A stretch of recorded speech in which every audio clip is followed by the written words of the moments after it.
Praise the lord. प्रभु यीशु मसीह के अति पवित्र और महान नाम में आप सबों को फिर एक बार मसीह वंदन देता हूँ। प्रियो, फिर एक बार हम प्रभु के वचन के सामने आएंगे और खुदा का हम धन्यवाद करेंगे। कुछ समय हम प्रभु के वचन को मनन करेंगे। आज के मनन के लिए हम इब्रानियों की पत्री में से कुछ एक पोर्शन पढ़ेंगे। इब्रानियों की पत्री 13वां अध्याय 1 से 5 तक के आयत मैं आपके सामने पढ़ना चाहूँगा। भाईचारे की प्रीति बनी रहे, अतिथि सत्कार करना ना भूलना, क्योंकि इसके द्वारा कुछ लोगों ने अनजाने में स्वर्गदूतों का आदर सत्कार किया है। कैदियों की ऐसी सुधि लो कि मानो उनके साथ तुम भी कैद हो, और जिनके साथ बुरा बर्ताव किया जाता है उनकी भी ये समझकर सुधि लिया करो कि हमारी भी देह है। विवाह सब में आदर की बात समझी जाए और विवाह बिछौना निष्कलंक रहे, क्योंकि परमेश्वर व्यभिचारियों और परस्त्रीगामियों का न्याय करेगा। तुम्हारा स्वभाव लोभ रहित हो और जो तुम्हारे पास है उसी पर संतोष करो। ये सुंदर वचन के लिए प्रभु का धन्यवाद करता हूँ। आज का इस छोटा सा संदेश का शीर्षक इस प्रकार है, मसीही जीवन जीने के निर्देश। मसीही जीवन के सफलतापूर्व जीने का कुछ निर्देश इब्रानियों की पत्री में प्रेरित पौलुस के द्वारा 13वां अध्याय के 1 से 5 तक के आयत में बताया गया है। पृष्ठभूमि की ओर जाना नहीं चाहता हूं। आप जानते हैं इब्रानियों की पत्री प्रेरित पौलुस के द्वारा इब्रानी विश्वासियों को जो विश्वास छोड़ करके धीरे धीरे उनकी पुराना यहूदी धर्म के तरफ वापस जा रहे थे, उनको जो इस वचन लिख करके मसीह में बने रहने के लिए पौलुस उनको प्रेरणा देता है। 13वां अध्याय में कुछ निर्देश उनको दिया गया है। वो निर्देश है पहला यह है, भाईचारे की प्रीति बने रहो। मसीही जीवन में मेन चीज यह है कि आपस की प्रेम, भाईचारा, ब्रदरली लव। भाईचारे की प्रेम अगर मसीही जीवन में नहीं है तो हम मसीही जीवन सफलतापूर्व नहीं कर सकते। इसलिए मसीही जीवन में भाईचारा, एक दूसरे के साथ प्रेम संबंध में, भाई के साथ जैसा प्रेम रखता है उसी प्रकार मसीही भाइयों में ये प्रेम संबंध रहना चाहिए। प्रभु यीशु मसीह ने यूहन्ना सुसमाचार 20 उसका 17वां आयत में मरियम मगदलीन को पुनरुत्थान के दिन में सवेरे दर्शन देकर कहा, तुम जाकर के मेरे भाइयों को बताओ कि मैं तुम्हारे पिता और तुम्हारे परमेश्वर और मेरे पिता मेरे परमेश्वर के पास ऊपर चले जा रहा हूं। इसका मतलब है पुनरुत्थान के पहले प्रभु ने अलग अलग टाइम से अपने चेलों को संबोधित किया। कभी मित्र बोला, कभी बच्चे बोले, अलग अलग टाइम से यूज किया है। लेकिन पुनरुत्थान के बाद प्रभु यीशु मसीह अपने चेलों के बारे में बताया है, मेरे भाई लोग हैं। आज इस मंडली में, इस नया नियम के कलीसिया में भाईचारे के प्रेम होना चाहिए। प्रभु ने वो हमें बताया है। इसलिए मसीही जीवन के एक निर्देश है कि मसीही जीवन सफल होना है, भाई के साथ में भाईचारे के प्रेम में बने रहना चाहिए। आपको मालूम है प्रकाशित वाक्य 3 उसका 7वां आयत में जो फिलाडेल्फिया कलीसिया के बारे में बताया है। 7 कलीसिया का उल्लेख 2 और 3 अध्याय के अंदर में हम देख सकते हैं, लेकिन ये 3 अध्याय का 7वां आयत में फिलाडेल्फिया कलीसिया, फिलाडेल्फिया का अर्थ है भाईचारे के प्रेम, फ्रेंडली लव, ब्रदरली लव। इसलिए कलीसिया के अंदर में एक भाईचारे के प्रेम होना चाहिए। आपको मालूम है 7 कलीसिया प्रकाशित वाक्य में बताया है, एफेसुस से लेकर के लवोदिकिया तक। इन 6 कलीसिया के बारे में प्रभु ने कुछ ना कुछ शिकायत किया। एफेसुस की कलीसिया को बताया तुम्हारा पहला सा प्रेम खो गया। ओके, सो इस प्रकार हर कलीसिया के बारे में शिकायत की।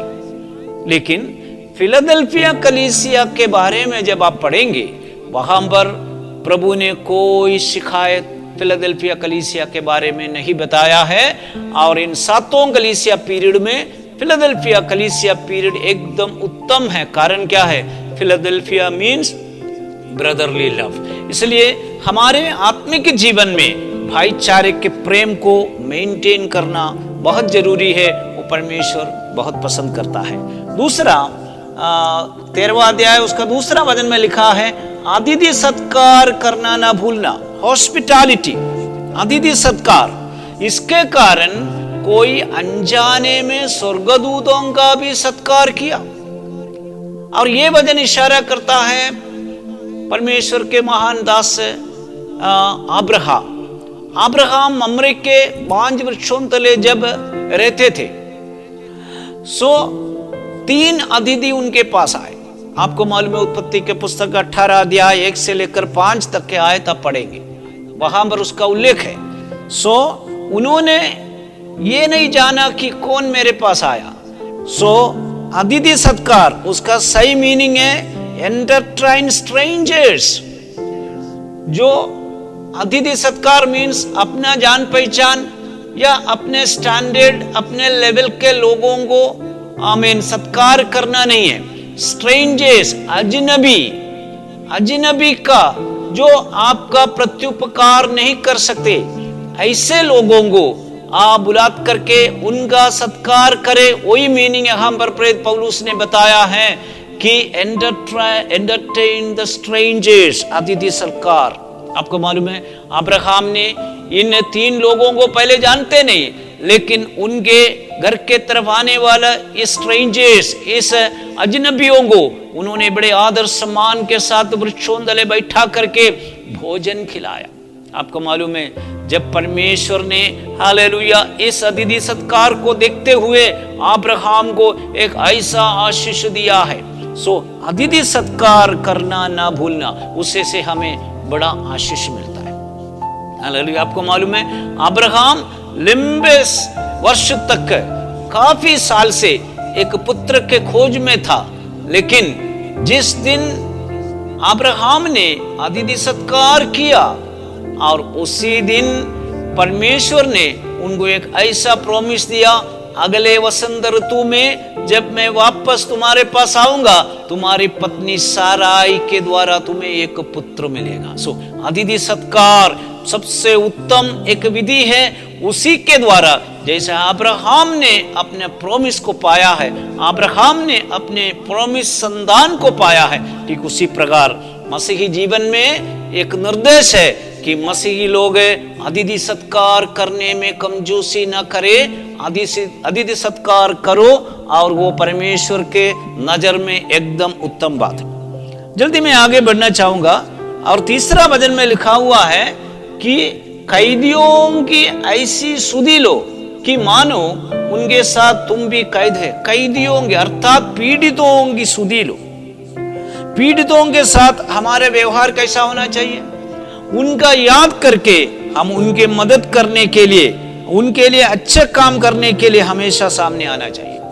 हमारे मंडलियों में इन दिनों में मसीही जीवन में हम देखते हैं कि हमारे सहविश्वासियों में कई लोग हैं, कई कारण से परेशान है, कई लोग पीड़ित है, कई लोग दुखी है, कई लोग बीमार है।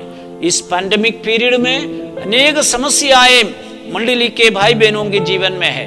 इसलिए जो सुख में है तो इन पीड़ितों का सुधि ले और उनका मदद करे, ये पवित्र वचन कहता है। और चौथा वचन में लिखा हुआ है कि do not be an adulterous. Okay, व्यभिचारी ना बनो। इसका मतलब है पवित्र जीवन बिताओ। ओके, विवाह सब में आदर की बात समझी जाए और विवाह बिछोना निष्कलंक। ओके, क्योंकि परमेश्वर व्यभिचारियों परस्त्रीगामियों का न्याय करेगा। ये वचन कहता है मसीही जीवन में विश्वासियों के बीच में एक पवित्रता के जीवन बिताना बहुत जरूरी है।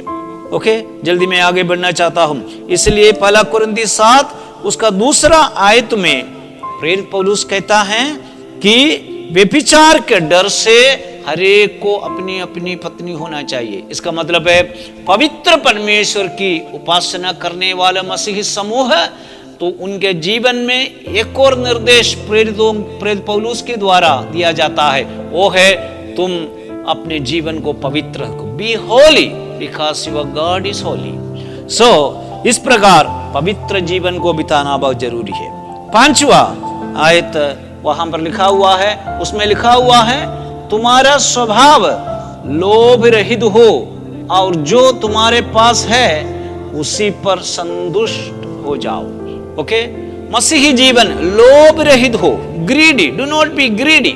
आज हम देखते हैं मानव के अंदर में बहुत कुछ ऐसे विचार हैं कि मुझे बहुत कुछ धन कमाना है, greediness. Do not be greedy. So पवित्र शास्त्र कहता है तुम्हें जितना है उसे से तू संतुष्ट हो जाओ। Be content with what you have. So यह है मसीही जीवन। कारण क्या है? हमारे लिए परमेश्वर वचन में लिखा हुआ है फिलिपियों की पत्री में, तुम्हारी सारी घटी को परमेश्वर पूरा करेगा। इसलिए आमीन, do not be greedy, B content with what you have. परमेश्वर तुम्हारे पास जो दिया है उससे से संतुष्ट हो जाओ। Praise the Lord. मेरे शब्दों को मैं समाप्त करना चाहूंगा। इस 5 मुद्दे पर प्रेरित पौलुस ने कुछ मसीही जीवन के अच्छे निर्देश दिया है। इस निर्देश के अनुसार अगर आप अपने जीवन को बिताएं तो आपका मसीही जीवन बड़ी सफलतापूर्व हो जाएगा।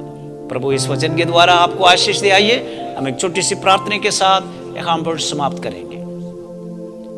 प्रेमी अनुग्रहकारी सर्वशक्तिमान परमेश्वर पिता, धन्यवाद देते हैं इस सुंदर समय के लिए, खास करके इस सुंदर अवसर के लिए, चैनल के लिए तेरा धन्यवाद हो। इसके माध्यम से प्रभु तेरा संदेश, तेरा वचन कईयों तक पहुंचाया जाए। मसीही जीवन में इस निर्देशों का अनुसरण करके एक सफल जीवन पाने के लिए सहायता कर।